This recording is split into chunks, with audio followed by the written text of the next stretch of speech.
Hello and welcome to Before You Buy. I'm Myriam Joire and I'm here to talk to you today about the OnePlus 2. I got a chance to play with it on Monday in San Francisco, and it's a really wonderful phone. So I don't have one here. You can see my hands are bare, and that's just because, well, we got a chance to play with it for about 4 hours and didn't get a chance to take a review unit with us yet. But that's coming, and as soon as I do have one, I will be showing it to you. In the meantime, you can check out some of the photos and videos that I shot for Pocket Now and Mobile Geeks yesterday. So the OnePlus 2, hopefully you're familiar with the OnePlus 1. It was launched by a company out of Taiwan last year, OnePlus, as kind of a flagship killer. And you know, it had pretty awesome specs, and the price point was really great, in the $300 range. And so this is a kind of a follow-up to this phone. It's not a revolution by any means. It's definitely an evolution built on the OnePlus 1 and called the OnePlus 2. So let me walk you through some of the specs and some of the key features of this phone. It's pretty awesome. They've managed to maintain the kind of flagship killer, and I put this in air quotes because, you know, it really isn't a flagship killer. It is in the sense that the price is really quite affordable and you get flagship-like features, but it's not quite there yet. So let's start with the display. It's still a 5.5-inch display, and it's still a 1080p display. And it's a bit of a surprise for a flagship. But the reason for that is cost, right? They didn't want to compromise on things like brightness and readability in daylight. They didn't want to compromise on color quality. So they chose a 1080p instead of a Quad HD display because it just made more sense for what they were doing. So it's an in-cell display. That means the touch surface is built into the glass, and it's not an extra layer. And it's IPS panel as far as I could tell. It is absolutely gorgeous. The display is definitely beautiful. What else is an evolution? The camera. The original OnePlus 1 had a 13 megapixel camera without optical image stabilization. And guess what? The OnePlus 2 adds OIS, which is an absolutely essential part of the camera experience today. So it's still 13 megapixel. It adds laser autofocus as well, just like the LG G4.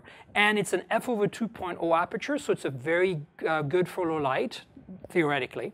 So the hardware elements are all in place for a really good camera experience on OnePlus 2. I got to play with the camera. There are some sample photos on Mobile Geeks. You can check it out. I'm not very excited yet about the camera because the software part, because a good camera is always part hardware and part software, the software part is not quite there yet. There's no manual controls yet. There is no RAW support, although the company says it's coming very soon, which means you have to rely on third-party cameras to really get the best out of that hardware. And frankly, right now there's really no third-party app that is good enough. Manual camera, an Android app that's really one of the better third-party cameras, is decent, but it doesn't let you do, for example, exposures past half a second. So I want to see G4 levels of software from OnePlus, and that is an area they need to improve. But the hardware this time supports potentially a great camera experience. Two other things that really I felt were pretty significant about this new phone is there's a fingerprint reader. And you're going to say, well, big deal. You know, the Galaxy S6 is a fingerprint reader. The iPhone 6 and iPhone 6 Plus have fingerprint readers. And so this, just like on these other phones, is a, you know, put your finger down. You don't have to swipe or anything. Just tap it, hold it. And here's the cool thing about it. What really impressed me is the Galaxy S6 for me is very inaccurate. Half the time I don't get a good read, and it's very frustrating to the point where I've now turned it off. On the iPhone, it's extremely reliable. However, it's a little time consuming. There's a bit of that delay, that little nag every time you put your finger on the sensor. There's none of this here. This is fast and accurate, and I was really impressed. This is the first fingerprint scanner I've used that I felt was really baked 100%. And it didn't matter what angle I used for my finger too, which was really impressive.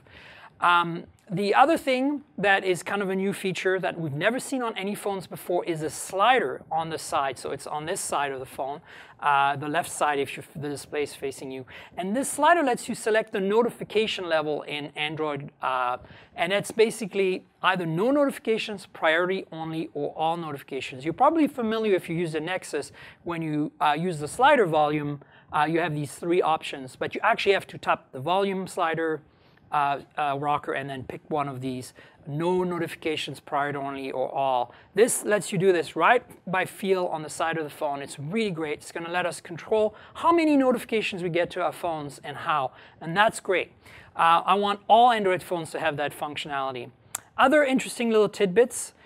It's now a metal frame around the phone with an interchangeable back cover. The original OnePlus One had a kind of a back that was changeable, but the back covered the sides of the phone a bit. And there was a bezel around the screen that was chrome fake metal.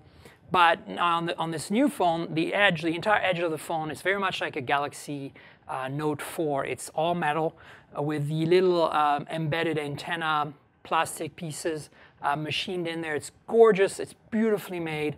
And there's still interchangeable covers. One of the things to keep in mind is even though you can pop the back cover, there is no removable battery, no micro SD card slot. But this year, the OnePlus 2 is dual SIM. There's 2 nano SIMs on a little slider tray in the back of the phone that you can access. So that's the only thing you can access, 2 nano SIMs, no micro SD, no removable battery. Another little negative, since we're talking about the back cover, is that it doesn't have Qi wireless charging. There's not going to even be an optional cover for Qi wireless charging. And also, it doesn't seem to support fast charge, at least not officially. The last thing is, and this is a bone of contention, I need to verify this with some of my colleagues in the journalism world, apparently there's no NFC. I didn't even catch this because I didn't believe for a second that somebody would make a phone at the flagship level today without NFC. So the verdict is still out. Apparently, officially, it doesn't have it, but I did see 2 contacts in the back of the phone under the cover, and I'm wondering if these 2 contacts might support NFC. I know they're not for wireless charging, but so these are some of the things to keep in mind. The last thing I want to just mention, which is really cool, is that it has one of the first few new phones with USB Type-C as a connector.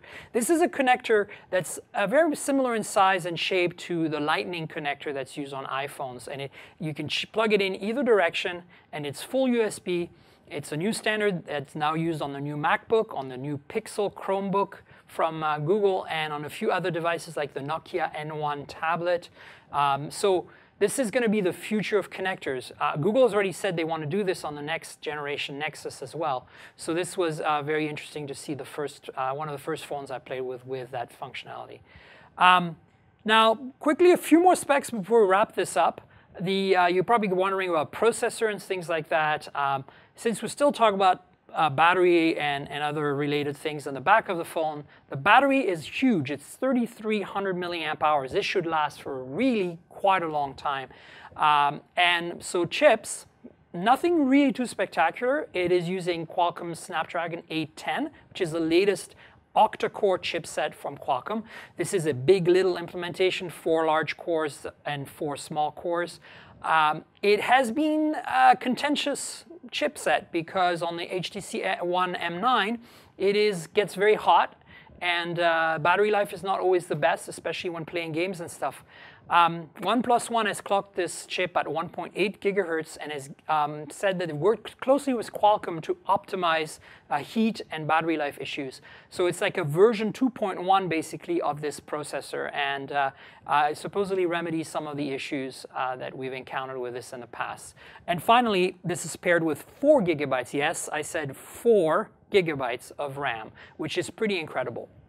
Now, this wouldn't be complete if I didn't say pricing, right? I mean, the OnePlus One last year and now the OnePlus 2 are all about being quote-unquote flagship killers, and a lot of that comes down to not just the specs, but the features and the price. And so we've talked about the specs and features, but the price is really impressive. So this beautiful phone, as I described it, is $389, unlocked, dual SIM, with 64 gigs of built-in storage. Now remember, no micro SD card support here, but 64 gigs built in. And then this is going to be available August 11th by invitation only, typical of OnePlus. They start building them slowly so they don't have to stock too many parts, and eventually over time they send out more invites. So if you're lucky enough to get an invite on August 11th, you can buy the phone then. A few months or weeks later, we're not sure, later, there will be a $329 version with only 16 gigabytes of storage. And remember, no micro SD, so I'm not sure you want a phone like, you know, the base iPhone as well is like that. That's only 16 gigabytes of storage. You'll run out of that in no time. So that's in a nutshell what the OnePlus 2 is about. I honestly was pretty satisfied and impressed with this phone for the money. My only major gripes are basically the camera software. There's a lot of unknown there. The hardware is ready to go, but will the software live up to it? I don't feel like OnePlus lived up to that software-wise on the previous camera on the OnePlus 1, so I really hope they can remedy this on the OnePlus 2. The second big thing for me that's a gripe is no wireless charging. And from what I hear, no NFC. If that is true, that is the most insane thing I have ever heard about its flagship phone. So let's find out, quote unquote, developing ... I'll let you know as soon as I hear more, and I will definitely tell you more when I get a review unit to play with. I'm scheduled to get one at some point soon. So that's my impression of my time with the OnePlus 2 this past Monday. And stay tuned for a review here on Before You Buy. Right now, tentatively, I would say this is going to be a buy. But, you know, until we give it the full Before You Buy treatment, we really can't steer you in the right direction 100%. So stay tuned for a review soon. And again, this is Myriam with Before You Buy, and this was our little overview of the OnePlus 2.